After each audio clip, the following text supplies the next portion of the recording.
Wow, when we premise, long yes ma pouvi, guayem noe, wow, when we leres, mimbungwes ngisira, guayem noe.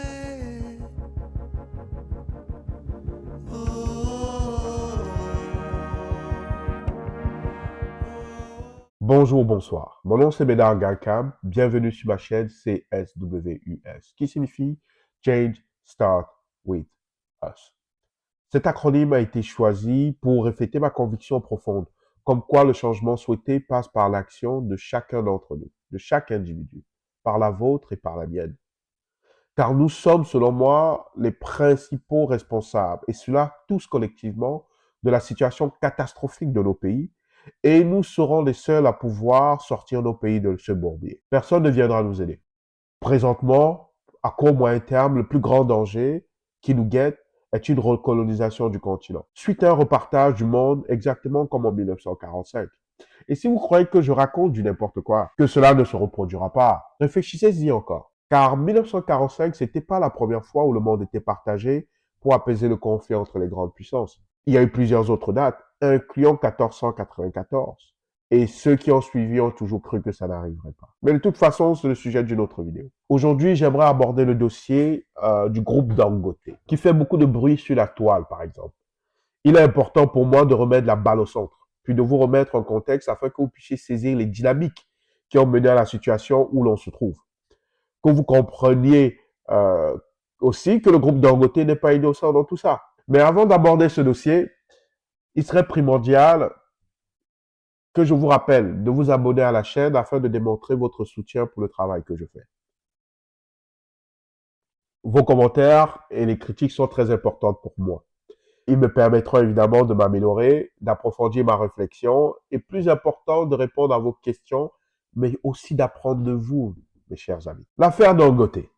J'ai vu 2 vidéos de Monsieur Philippe Simo de la chaîne Investir au pays et j'ai été agréablement surpris de voir que Monsieur Simo commence à admettre publiquement que le vrai problème de l'Afrique, ce n'est pas le franc CFA, ce n'est pas l'Occident, ce n'est pas la France, ce n'est pas la religion, c'est encore moins la boisson, mais ce sont les Africains. Ce sont les Africains en général de façon passive parce qu'ils tolèrent et permettent que le système perdure, mais ce sont leurs leaders de façon active, que ce soit des leaders politiques, économiques, sociaux et surtout des influenceurs qui passent le temps à nous distraire dans des combats qui n'ont rien à voir avec le problème actuel et qui sont dans des règlements de compte personnels. Mais de toute façon, vous trouvez les 2 liens de la vidéo d'Investir au pays sur le descriptif ci-dessous.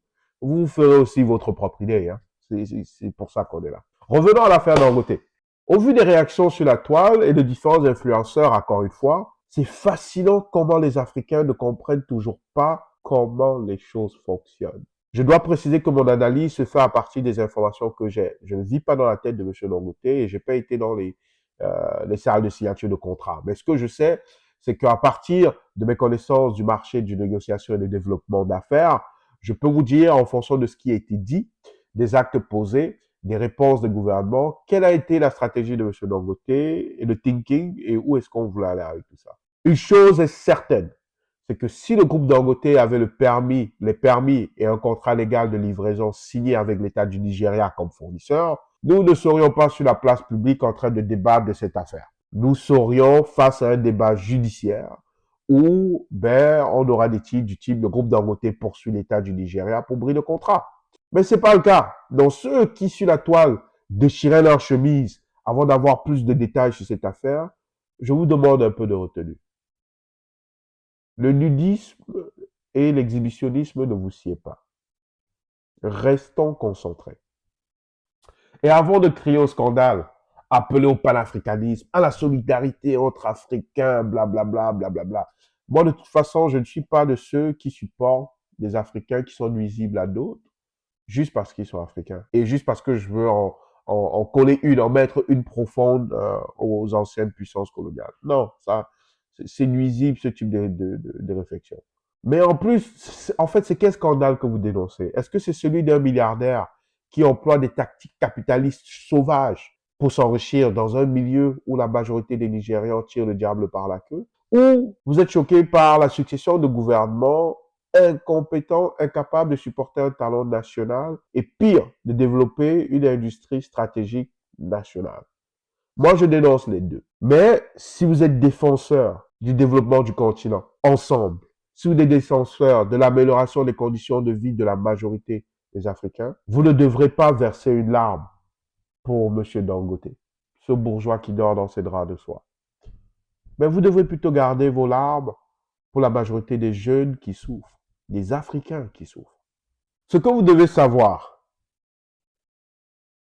c'est qu'à ce niveau de richesse, et je parle de choses que je connais, non pas parce que je suis à ce niveau, quoique j'aspire à l'être, mais parce que j'ai gravité autour, que ce soit de par mon travail, mes amitiés, de classes sociales qui sont beaucoup plus avancées que la mienne et qui sont dans cette direction-là. Ce que j'ai compris, c'est que ces gens, en fait, ce sont des parieurs. Plus joliment, on dit preneurs de risques. Risk taker. Et même à ce niveau-là, personne n'a 20 millions de dollars US cash à jeter par la fenêtre. D'ailleurs, même s'il avait et qu'il était motivé, la règle est que on prend le pari avec l'argent des autres, idéalement l'argent du peuple. Donc, selon moi, pour financer la construction de sa raffinerie,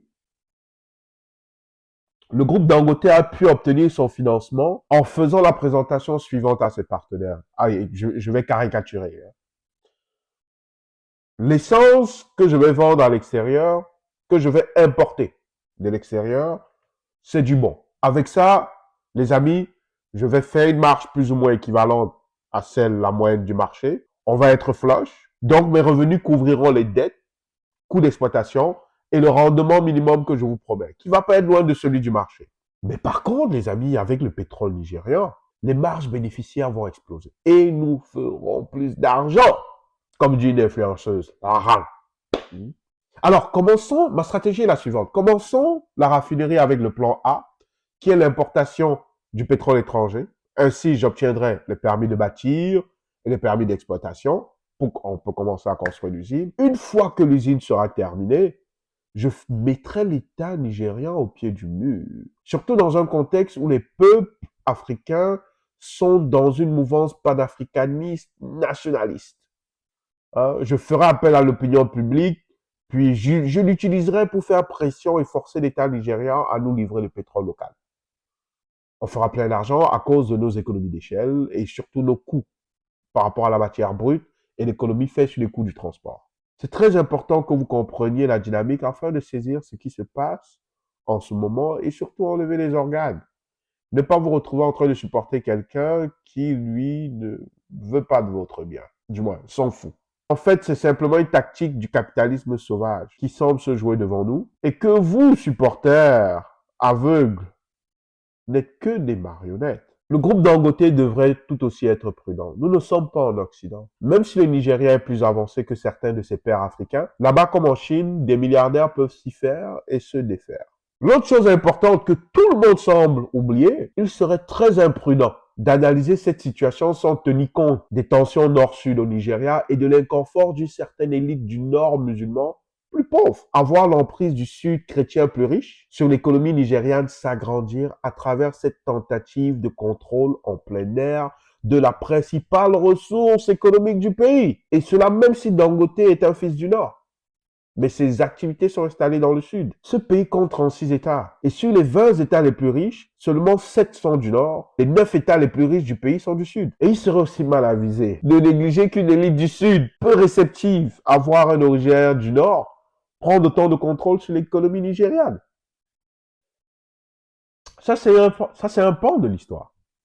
Mais l'autre pan, qui est très important et que beaucoup négligent encore une fois, à cause des préjugés sur nos gouvernements, c'est l'inquiétude légitime du gouvernement du Nigeria face au poids croissant du groupe Dangote sur l'économie nigériane. Et que dans ce dossier, en fait, en réalité, nous faisons simplement face, comme ailleurs dans le monde, à une bonne vieille bataille entre un gouvernement qui veut éviter un monopole trop grand et une influence trop grande d'un homme d'affaires qui, lui, en tant qu'homme d'affaires vorace, veut tout rafler sur son passage, tout contrôler et probablement modeler la société selon la vision qu'il a pour elle. Pour vous donner une idée, le groupe Dangote domine le marché du sucre au Nigeria au point qu'il soit le fournisseur de 70% du marché des boissons, des bières et des confiseries. Le groupe Dangote est un joueur majeur dans la production du sel, incontournable dans la production du sel, de la farine, de l'importation du riz, pâtes et des fertilisants. Il détient 61% de la production du ciment au Nigeria. Cette compagnie, encore une fois, acteur incontournable, vous ne pouvez pas passer à travers dans l'exportation du coton, de la noix du cajou, du cacao, du sésame, du gingembre. En plus de cela, gros investisseur dans l'immobilier, la banque, le transport, le textile, le gaz et le pétrole, évidemment. En février, le groupe Dangote a lancé la fin de la construction de l'usine d'assemblage de voitures en partenariat avec Peugeot. Mais au vu de tout ça, et à son ambition de rentrer dans le raffinage, d'utiliser des ressources stratégiques nationales, je vous invite à vous reposer à nouveau la question, à savoir, mais pourquoi le groupe Dangote n'a pas eu ses licences de contrat d'approvisionnement depuis le début de ce projet avec l'État du Nigeria? Surtout qu'il a eu deux gouvernements nigériens, il a vu passer deux gouvernements nigérians qui étaient favorables à son projet, un chrétien et un musulman. Pourquoi? Mais le pari de Dangote, de M. Dangote est risqué. Il a quand même des chances de le gagner, même si elles sont infimes. Cela dépendra en fait de l'ampleur, de la pression populaire, mais surtout de la capacité des élites du Nord et du Sud d'accepter son emprise sur cette ressource nationale. Ne nous égarons pas. Je suis de ceux qui célèbrent le succès de M. Dangote en tant qu'entrepreneur. Mais je ne peux pas louer M. Dangote en tant qu'amoureux de l'Afrique, du Nigeria, dans cette situation. Parce que c'est juste un pratiquant du capitalisme sauvage. Qui s'est enrichi grâce à l'Afrique? Ce n'est pas un panafricaniste.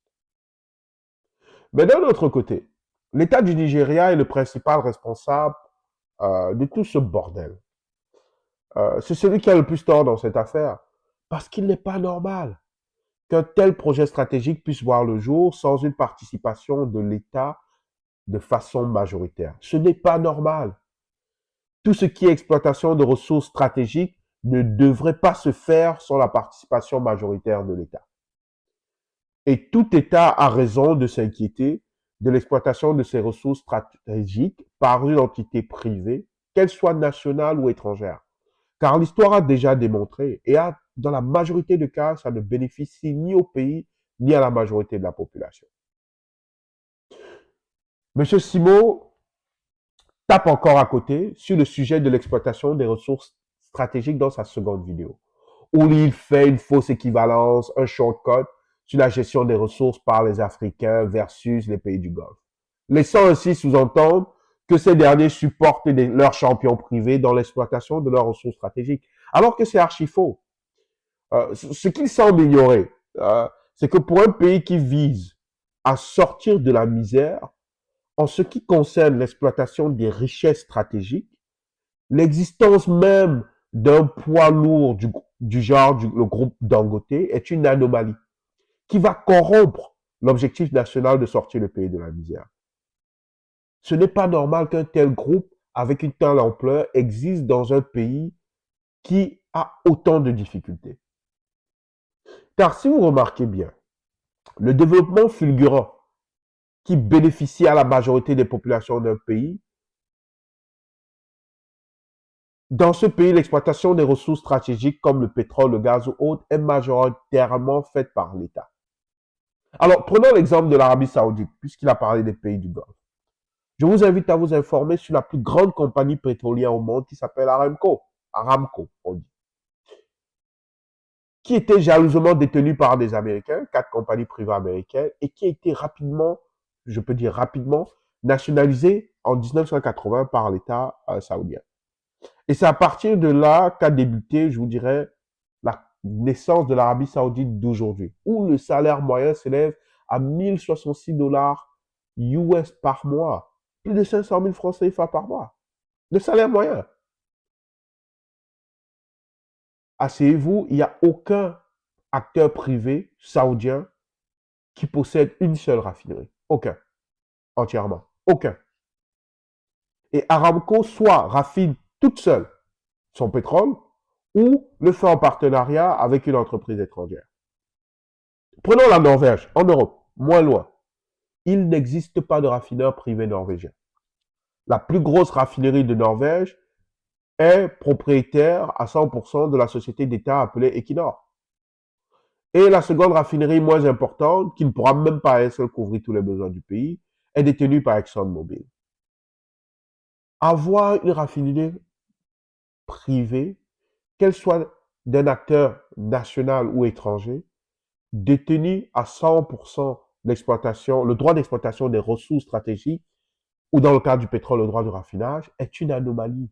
Si on vise un développement commun, une montée vers le haut des masses. Parce que c'est une anomalie qui mène à quoi? À une influence privée des résultats électoraux, à une influence privée des politiciens, des politiques gouvernementales, économiques, sociales, voire même fiscales, surtout des politiques fiscales. Et la fiscalité est la base du gouvernement pour équilibrer le transfert des richesses. C'est un problème, d'ailleurs, que vivent des sociétés occidentales, où des milliardaires influencent des politiques communes à cause de leur poids stratégique. On a les États-Unis, la France, l'Angleterre, pour ne citer que, et même la Russie. Ce n'est pas qu'il ne faudrait pas qu'un privé embarque dans l'exploitation stratégique des richesses. Il doit le faire en partenariat avec l'État, donc avec le peuple, parce que l'État est le représentant du peuple. Mais non, on me parle de la soi-disant mafia pétrolière au Nigeria. Ah, mais écoutez, elle est bien réelle, comme dans tous les pays producteurs de pétrole. Mais s'il ne s'agissait que d'elle, comme toute mafia, son principal objectif, c'est le profit et la protection de son marché. Donc Dangote n'avait qu'à négocier avec eux. On scinde les parts, et on parle ici d'oligopole à ce moment-là. On scinde les parts, on s'arrange. Donc on se rend compte que ça va au-delà de la mafia elle-même. Le fait que ça bloque démontre que ça va au-delà de l'argent. Et ma réflexion me dit qu'on rentre ici dans de la géopolitique interne, les influences régionales nord-sud, chrétiens, musulmans, et surtout face à une faction du gouvernement inquiète qui voit et anticipe déjà l'ampleur que prend le groupe Dangote et de se retrouver face à des affaires, à des situations de monopole exactement comme dans les Bolloré en France, dans les médias, ou de riches familles américaines. Rockefeller, pour ceux qui connaissent l'histoire. Et d'ailleurs, je vous dirais, Monsieur Dangote, encore une fois, je l'ai dit une deuxième fois, il devrait être prudent, car la prochaine étape sera le démantèlement de son groupe, comme cela s'est déjà fait ailleurs. Je pense qu'il le sait, d'où ces sorties publiques, inhabituelles d'ailleurs, qui visent à prendre l'opinion publique à témoin. Je vous recommande vraiment de toucher cette histoire avec des pincettes. Il serait important aussi que vous gardiez en mémoire le risque pour le Nigeria de se retrouver sous influence d'un joueur privé qu'il fût un enfant du pays. Quand l'État du Nigeria parle de monopole, M. Simo rigolait, certains influenceurs rigolaient et trouvaient ça absurde. Mais ils n'ont pas nécessairement tort au vu de la domination du groupe Dangote dans d'autres industries. Laissons même les autres industries, ne serait-ce que la raffinerie. Si la raffinerie Dangote atteint sa pleine capacité de raffinage, elle produira 53 millions de litres de pétrole raffiné par jour, comparé aux 33 millions de litres consommés par jour par les Nigérians. Au total, on est au-delà du besoin du pays. Maintenant, arrêtons de faire les hypocrites. J'entends des gens parler de Dangote panafricaniste, qu'il adore tellement l'Afrique, qu'il fait tout pour son développement. Mais c'est faux, c'est archi faux. Les pratiquants du capitalisme sauvage ne sont pas des gens qui aiment sincèrement leur pays, au sens des activistes africains. Ils ne le détestent pas non plus d'ailleurs. Ils se préfèrent juste. Ils s'aiment plus que leur pays et aiment exploiter leurs compatriotes afin de s'enrichir encore un peu plus. Ce sont des boulémiques de l'argent. D'ailleurs, M. Dangote a affirmé lors d'une conférence de presse en mai dernier que son rêve est d'utiliser le pétrole africain, le raffiner et le vendre sur le marché africain. Et certainement à l'étranger, moi je rajouterais. Son rêve est d'utiliser le pétrole. Il n'y a rien de panafricain dans cette affirmation. C'est une affirmation d'un acteur privé, qui est légitime d'ailleurs, qui veut simplement s'enrichir. Si c'était l'exploitation des ressources et le développement de l'Afrique dans son ensemble, son rêve aurait été d'aider les gouvernements à exploiter les ressources. et à les vendre ailleurs. Vous comprenez? Mais d'ailleurs, comment expliquer qu'en étant multimilliardaire, il pèse 15 milliards de dollars US, dont sa fortune est exprimée à 1635 trillions, non, c'est trillions? Non, 1635 milliards 950 millions de naira, que vous devez multiplier en plus par 12. Donc, donc il pèse 12 trillions de naira, plus de 12 trillions de naira. Dans un pays où le salaire moyen est de 175 dollars US, à peu près 290 000 naira, mettons, on fait un chiffre, non? Mais avec l'influence qu'il a sur les politiques et l'économie, son savoir-faire, comment ça se fait que les politiques d'emploi d'investissement national du Nigeria n'aient pas amélioré considérablement la situation des jeunes Nigériens, qui font face depuis des années à un taux de chômage réel frôlant les 50%? Expliquez-moi. Il aurait pu, grâce à son expertise, ses grandes qualités de gestionnaire, conseiller, voire influencer les politiques gouvernementales successives sur certaines politiques de la nation, voire même participer activement à l'implantation et à leur élaboration pour améliorer la condition de vie du Nigérian moyen. Pourquoi c'est pas fait? Mais même dans ce cadre de cette affaire de pétrole, si Dangote était si amoureux de son pays, un vrai panafricain, sachant que le Nigeria possède déjà 4 raffineries publiques qu'ils ont la difficulté à faire fonctionner proprement, il aurait pu signer un partenariat avec l'État du Nigeria, une élite du Sud, afin de rénover et remettre la production d'une de ces raffineries sur pied. Ça lui aurait coûté probablement bien moins cher et apaiser les gens. Mais il y a plein d'autres solutions nationalistes qu'il aurait pu faire pour pouvoir démontrer son pseudo-nationalisme et patriotisme, le fait qu'il a à cœur le bien-être des Nigériens. Mais non, c'est juste un homme d'affaires. Et encore une fois, c'est pas plus mal. C'est ce qui est. C'est la réalité du marché. Mais on prend sa fondation, son implication dans les études. Il a créé des écoles, il donne des bourses d'études. D'ailleurs, il a créé des écoles comme Aliko Dangote of Nursing à Boshi, je pense, ou la Dangote Business School à Lagos, si je me trompe pas. Mais toutes ces écoles créées, et il y en a d'autres, elles sont toutes payantes. Pour y aller, il faut payer. Mais LeBron James ne vaut que 1,2 milliard de dollars US, soit 15 fois moins qu'Aliko Dangote environ. Lui, il a ouvert en collaboration avec une école publique, une école appelée Our Promise, totalement gratuite. Et tous les gradués de cette école vont à l'université aussi gratuitement. Mais en plus, dans cette école, LeBron fournit des vélos, des casques aux enfants. Ils ont un service de placement pour trouver un job aux parents, un travail aux parents, afin qu'ils se rapprochent de l'école. La bouffe pour la famille est fournie. Mais on parle de quelqu'un qui pèse 15 fois moins, dans un pays où le salaire moyen d'un étudiant, c'est 65 000 dollars par année, soit 106 millions de naira. 15 fois moins. Au Nigeria, où ça coûte 100 fois moins cher, l'école doit être payée pour aller à l'école de Dangote. Expliquez-moi où est-ce que vous voyez le panafricanisme. Alors soyons prudents dans nos supports à ces gens fortunés du continent, car très peu de ces fortunes ont été faites de façon irréprochable, et ces gens ne sont pas différents des Bill Gates ou Elon Musk dans la mentalité. Alors, lorsque tu es capable de vivre dans un pays aussi riche, et que la majorité de ta population souffre et qu'il y a tant de misère et que tu dors quand même bien en continuant à t'enrichir atrocement sans gêne, je ne verserai pas une larme pour toi si tu fais face à des problèmes parce que tu n'as pas fait tes devoirs. C'est la game. Gardez en mémoire ici que le gouvernement nigérian n'est pas dans l'illégalité.